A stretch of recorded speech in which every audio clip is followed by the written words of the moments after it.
كان اليوم العاشر لحوض السمك بتاعي. للأسف في شوية كوارث حصلت، زي إن الزرع بدأ يدوب، وزي إن بقى يطلع طبقة بايفل وطحالب على النباتات.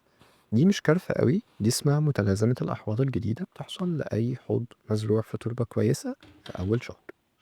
المهم، ده كشاف DIY أنا عملته عشان كنت محتاج إضاءة أحسن. ممكن نبقى نعمل فيديوهات لإزاي نعمل كشاف بتاعنا. هنبدأ دلوقتي إن إحنا ننضف الإزاز بالكتر عشان خاطر الطحالب والبايفل اللي طالع على الإزاز. بعدين هنبدأ نغير المية، وهنا كانت الكارثة. أنا نسيت أفصل السخان، فأول ما المية نزلت عنه السخان سخن قوي، وأول ما لمس المية تاني فرقع. قعدنا نعيط شوية، ودلوقتي جا دور إن إحنا نملى الحوض تاني. بعد ما ملينا الحوض لازم إن إحنا نقيس الأمونيا الأول قبل ما نحط أي سمك جديد في المية.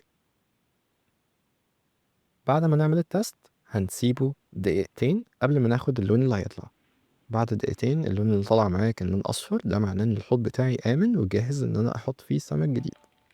بس برضو قبل ما احط السمك لازم نأقلمه عشان نتأكد ان درجة حرارة المية بتاعته زي درجة حرارة الحوض علشان ما يحصلش شوك والسمكة تموت لا قدر الله.